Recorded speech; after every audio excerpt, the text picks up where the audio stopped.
What is going on, guys? Welcome back into my YouTube channel. This is Terahdra. And today we're going to do a quick YouTube tutorial for Kerbal Space Program just to kind of get you used to the basics. I have people come by and ask me, how do I get started? What do I do? What do I need to look out for? So today we're going to focus on what's called the VAB, which is your Vehicle Assembly Building. Now we're playing in sandbox mode, so everything is unlocked. I'm going to give you a quick rundown of how everything looks, where all the controls are. That way you can get comfortable with building your first rocket. So what you're going to see is you're going to see a building with a lot of Kerbals running around. It can be very intimidating because there's a lot of controls everywhere. Let's start off with the top right. Top right has an export craft to Steam button. That's for sharing your things on Steam. I never use it at all. The next one is to start a new craft. If you want to start a new craft here in your vehicle assembly building. Next button is to open an existing craft that you already own. This button is to save. This button is to launch, and this button is to leave the facility to get back into Kerbal Space Center, which is what you see here in front of you. That's the top right-hand side. Those controls are easy to recognize and easy to look at. In the middle is where you name your craft, and also right here is where you have a mission flag. Now, this is something that gets affixed upon your ship in certain parts if you put certain pieces on. This isn't really that important. You can upload your own image and make a custom flag. There are videos on YouTube to walk you through that as well. We're gonna name this test tutorial. That way we can go ahead and get the naming scheme out of the way. And down here you can put a description. Some people like to put notes, missing batteries. That way they can know they can come back to it later and add some more things to their ship if they're working on testing it, if they're working on trying to make it true, if they're working on trying to put the final legs together to put it out into space. Top left, we've got a couple of things going on over here, but I'm gonna go over this part right here. This button right here says Switch Editor. This takes you from the VAB, which is the Vehicle Assembly Building, to the SPH, which is your Space Plane Hangar. This is where you build airplanes and shuttles, and also rovers and carts and whatnot. We'll cover that in another video. This one here is for putting crew in your ship. This will light up once we have a command module put in place that actually holds Kerbals. This button here is for action groups. If you want a button on your keyboard to perform an action on your ship, to open up all of your solar panels, or to turn off all of your batteries, etc., etc. You can make custom actions for your ship. This button here is your build menu, which are these pieces here. And when you click to one of these other ones, it opens up a tab, and this brings you back to building your ship. These buttons here are to allow you to move pieces around the space of your building your craft.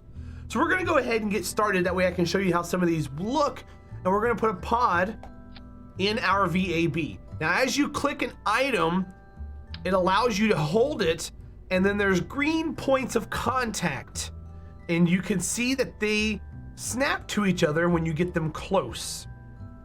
You can use this to kind of piece together your ship as you build and add more parts to it as time goes by. We don't need these. We're just gonna stick with the pod for now. Holding the right click button on your mouse and moving around allows you to move around the ship in a circular movement in the VAB. Now, these are where the other controls have now lit up. Under crew, we can put Kerbals. If you notice, once we get into crew, the build goes away. Going back to build returns you back to the part pieces.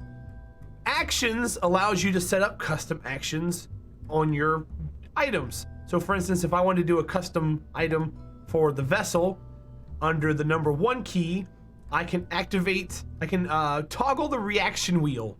A reaction wheel is a gyro that allows the vessel to move around itself. So from now on, when we're out and about in space or on the ground, if I press the 1 key, it'll turn on and off our reaction wheels, which is the wheel authority here. That's not important right now. That's for customizing ships in the future. So now that we've got our pod here, we can now look at the rest of the options. Over here on the far top left is an advanced mode. This button allows you to get into other options and things that you normally won't need on any given day, but is helpful if you know how to use them.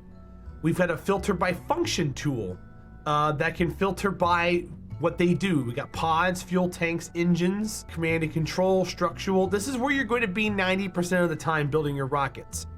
Filter by cross section profile gives you what it looks like in between. So if you want parts that look like this in between, we were messing with this drone core earlier, Everything in this menu will link up to that and be flush. It allows you to build a craft that looks similar as you go down and through. This works for everything. These are shuttle pieces or MK3 pieces in this game, for example. And they allow you to piece together this profile as well. And you can use this if you're wanting to kind of customize a ship and make it fit in a certain criteria. This is your 1.5, your 2, your size 3, your size 4, and this is your surface attach only, which are your flight pieces, your grip pads, etc. Down here is your filter by module. Now this gets a little crazy. You probably don't ever need this, but it breaks everything down. So here's all of your decouplers. Here are all of your engines. This is kind of like filter by function, but a little more strewn out. I have never used this before. If you find help in it, then that's more power to you. Filter by resource. Here is ablators, liquid fuel, electric charge, intake air when you're making airplanes, or oxidizer, solid fuel, and xenon gas. This sorts this all into there. This is actually super helpful for people learning about different applications for different criteria of ships. That way you can find out exactly what you need, look at all the different pieces, and learn what you got to build as you move along. Next one's filter by manufacturer. I've never used this tool before, but if you only want to use Goliath National Products, then here's your Goliath National Products. It consists mainly of nose cones. I don't understand why you would need this, but apparently they have it in here as a thing. So more power to you and good luck using it. Filter by tech level. I use this quite often in my live stream. You can catch me playing Kerbal Space Program on Sunday, Mondays, and Tuesdays. Follow the links in the description. You can always come by and ask questions. I'm more than likely to help. Stop what I'm doing, put everything down, and help focus on what you have an issue with all the time. So what this does is there is a career mode, and in the career mode there is an R&D, a research and development, and you can level up your skill set and unlock more items as you move along. So what this does is at level 1 you have this, which is where our pod came from. So if someone tells me they need help launching a rocket to go into orbit, but they're only up to level 3, I can go to the 3rd tier and I can work with all of these different pieces to build a ship. Even though I have everything unlocked, I can build a ship within their criteria to show them how they can get off the ground and get into the air. It's a super helpful tool. I've probably used this, I would say 4 to 5% of the time I've been building things in Kerbal Space Program, because I'm always helping people in chat. This next one here is for sub-assemblies. Now this is for your created content and no one else's. If you notice, there's nothing in here right now. But if I were to build a ship and it looks pretty, I can grab the whole thing, put it into the sub-assembly drop zone, save it, and then it becomes a sub-assembly. That means in the future, if I start a brand new craft, I can hit the sub-assembly and start with this first. I can also use the sub-assembly to attach landers, rovers, and comsats that I've already pre-built to large existing rockets that I have in the VAB. This is a super helpful tool. I use this quite often and I love it.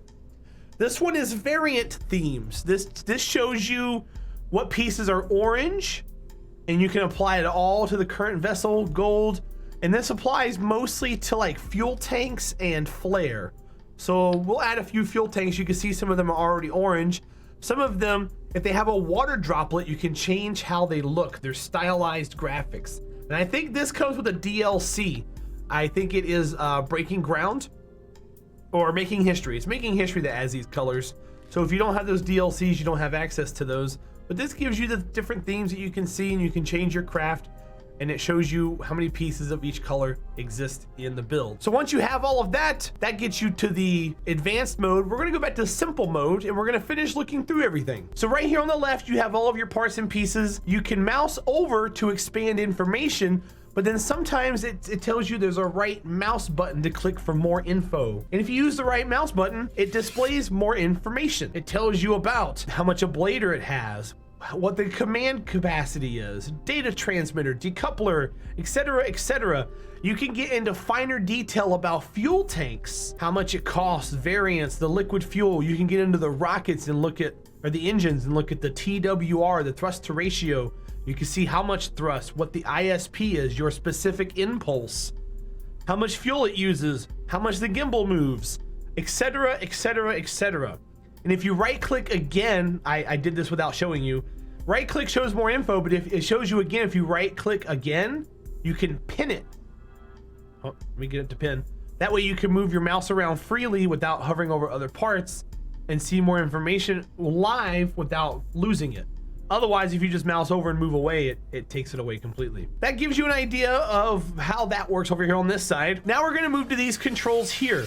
So we have tools. We have place, move, rotate, and reroute. I'm gonna walk through each one of these one at a time, starting from the left and working over to the right. So place merely means to place an object.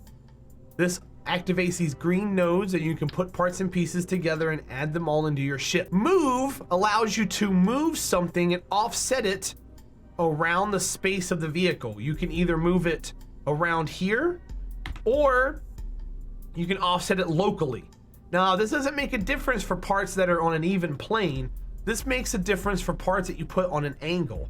So for instance, we're gonna take this antenna here and we're gonna put 2 of them on, and we are gonna click the move tool and select this object. Now, right now, it's being offset via the part. If I press the F key, it moves it as opposed to the entire ship. This makes a difference when you're trying to customize the ship or make it look better in your opinion. So we can either move our antennas inward this way, or we can switch editors and move them in this way. Your mileage may vary, test with different kinds, get used to the controls. This one is rotate. Rotate pretty much does the same thing. It gives you a circle, that way you can grab parts and pieces of it on the X, Y, and Z axis. So I can move it this way, I can move it this way, and I can move it this way along 3 different axes, which allows for many, many different ways to apply things to a vessel. You can also press the F key here and change how you rotate it, either via the part, local, or via the entire ship. That makes a difference sometimes when you're installing wheels, girders, and other things. You'll find uses for that as you move along. Rerouting allows you to change where you grab the ship. So usually when you first build a ship, you can only grab it in the first part you put down. So we're gonna go over here to move, grab this, and we can move it all around by grabbing this piece here. Well, let's say I want to change that piece and replace it with something else. I can't delete that one piece because I grabbed the entire ship. Usually a piece off to the side I can grab, delete, and add something else to it. Well, if I need to get to this piece and replace it, I want to reroute the ship to a different part. Once I do that, I can then take this piece off as a separate entity and work back onto the ship to add more things. It's important to know that where you route the vehicle is where it default controls from. So make sure you always reroute back to your command pod. That way your ship is true once it goes out to the launch pad. Working our way to the lower left, down here you have the value of the craft. This is how expensive your craft is so far that you're building in the VAB. It doesn't matter in sandbox mode because you have unlimited money and unlimited parts. But when you play in career, you have a finite amount of money that it shows down here. That way you can kind of gauge how much you're spending versus how much you have to see if the vehicle is worth building or not. And you can use that information to trim costs and allow for a more efficient build. And that's what gets your mind going and your brain tinkering in order to make your ship the best that you can possibly make it. Over here we have some other controls. These are displays. The first button shows the center of mass, which kind of gives you an idea of where all of your mass comes together in the center of your ship. And it shows you if you have a center of mass that's off center or not. We're gonna grab a heavy piece of equipment here and add it to the ship, and you're gonna see a difference in the center of mass. So we're gonna put a piece right here. You see how the center of mass shifted over? If I had a rocket right here, a rocket engine for example, and we were to take this thing off and launch it, this ship would start to turn this direction to the left and fade away. You don't want that. You want to be able to have your ship center of mass to make sense. And if you have a way to counteract it, then that also makes sense as well. It's an important tool to kind of gauge where your vehicle's at, and you can balance it. That way it runs correctly when it's in atmosphere. The next button is going to be your center of thrust. Now this is to show where your thrust is centered, and you can use this along with center of mass to make sure that your thrust is nestled underneath the center of mass ideally. Now everything that you have has a ball with some checkerboard pattern on it. That way you can match them up to see if they make sense as you look around the vessel. They're also transparent, and you can see right here we're spot on right in the center of mass, center of thrust. So this is a very balanced vehicle. The other button shows you aerodynamic display, and that's when you're making planes either in the space plane hangar or in the VAB if you like to build in here. It's not going to show any function right now. It's just going to show the ball in the middle there because it doesn't really know where it's going to lift from because there's no lifting pieces on here. But that's for building airplanes and getting your center of mass aligned with the wings and the landing gear, which is something we can cover in another video. This button here is for symmetry. What you can do with this is you've got radial symmetry and we've got mirrored symmetry, and I'll show you how that looks real quick. So if I were to grab a battery, for example, and I were to place the part here, we only have one single symmetry. But if I click this, we have two, and this puts a piece on either side. You can also change that by pressing the X key. And you can notice as we go 4 symmetry, 6 symmetry, 8 symmetry, it adds more and puts them symmetrical around the vessel. It's a very powerful tool when you're trying to make more than one thing, trying to balance your weight, trying to make the vehicle center of mass level. The other tool is going to be your mirror. And this, it doesn't really work very well for radial pieces, but you can kind of design it to where you can have your pieces get right next to each other like this. This is different than radial because these two pieces are gonna sit next to each other on one side and there's gonna be none on the other. This does not go to 2, 4, 8, 6, etc. It only works for 2 pieces or 1 piece, but this is more for your vehicles, your on the ground vehicles, your airplanes, etc. That way you can kind of balance that load across the top and sides, go around the cockpit, work your way around the vehicle and put things up. If you want to put this around a radial attachment on a ship in the VAB, you're better off switching to radial and doing like an X4. That way you get your batteries equal across the entirety of the ship and your center of mass is equal. The next button is your snap. You can toggle that with the C key, and that turns off and on the snapping that you see these things doing. You see how when I move the mouse over, it snaps very tight to a 90-degree angle here, and then over here is a 45. If I were to turn that off, we can move this to wherever we want to around the ship. Now, I really don't use the snapping turned off to place parts.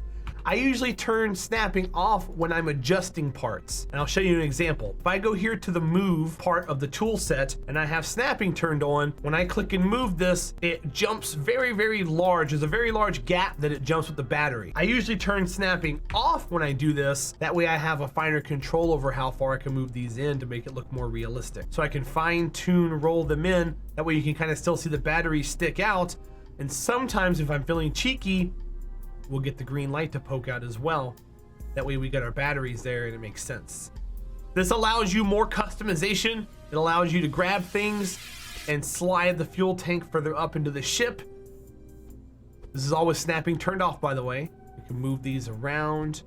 You can gently guide them through to make finer adjustments and touches to your rocket. Snapping is great for placing objects. Snapping turned off is great for making finer adjustments. Make sure you remember that, and that would help you out with that. Down here in the bottom right, this is where the most complicated part of the VAB is, and this is what turns the most people off to Kerbal Space Program. Now, this is a mod. We're not going to cover this at the moment. I use this for when I'm streaming. But this is the KSpedia. This is a book, a manual in the game that walks you through everything in the game, even in more detail than I just showed you. That way you can kind of see the breakout of everything as you move along, and it gives you a step-by-step of how everything works. Flight interface, the nav ball, node controls, etc., etc. This is a very valuable tool. Urge everyone to use on a daily basis. This next button is the Delta V tool. Now, I haven't touched on that term Delta V. Delta V stands for change in velocity, and that's how you gauge a rocket's efficiency in space. This applies for IRL and in Kerbal Space Program. This allows us, if this vessel was going to the MUN, we can change this over to the MUN and get a real-time readout of how our ship is going to behave around the MUN. Transversely, if we were going to Duna, we can change it to Duna Altitude. This is going to hover at 30 kilometers in altitude, and this tells us the pressure and makes adjustments based off of that. So you can use this to fine tune a vessel to make sure you have it going wherever you want it to go and show you the different values that you want to spit out from it. I use this all the time when I'm building ships because there's a rhyme and a reason and a way to use it. And this is an excellent tool. It's the best thing they've put into the game, and you should use this all the time. This next button is your engineer's report. This shows you how many parts your vehicle is, how large it is, and the stats on it. This is good for when you're in early career because sometimes you're limited to how much weight you can put out onto the launch pad or how many parts you can build with. Some people like to have challenges. Get to the moon with as little parts as possible. Use as many parts as you can. The game also has a hard time rendering after a certain point because your part count can get too high, and this game only supports one core, so things can get a little messy. This next button here is your messages, and this is what it tells you when you get your missions done or when you fail a mission. You really don't need this a lot. People like to look at it and clear the messages pretty often when they're in career mode. You don't need to use that button as much, but it's there for news and other parts. This over here is your staging. This is for a rocket of multiple stages. Let's say this is our final stage and we wanted to add more parts and pieces to it. So we're gonna add another stage here with another rocket, and then we're gonna add another stage underneath it with another rocket. And I'm just placing parts right now. I'm not paying attention to what it's gonna encapsulate or how it's going to work. But that gives you different stages, and as you go, when you start to launch a rocket and you feed through the stages, it starts with the highest number and works its way down. So this is gonna be your first stage, this is gonna be your second stage, this is gonna be your third. It just counts it down like this, that way you have an idea of the hierarchy of how your ship is laid out. This tells you your overall delta V. It opens up all of your menus to show you your thrust to weight, how long you're gonna burn, what your thrust is, what your specific impulse is.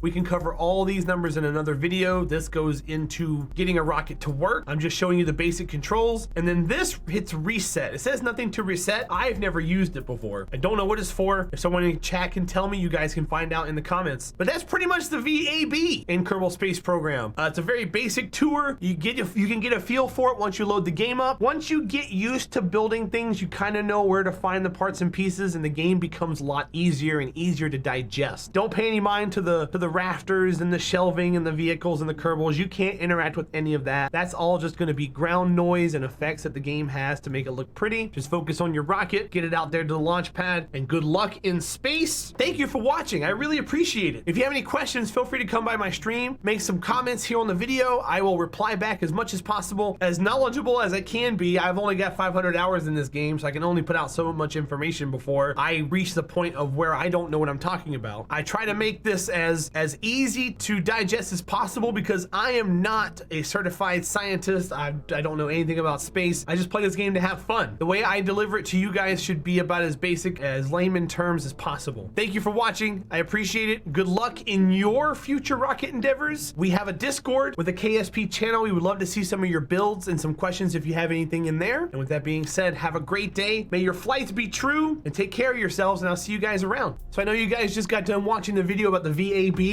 Really quick, I'm going to touch on the space plane hangar, the SPH.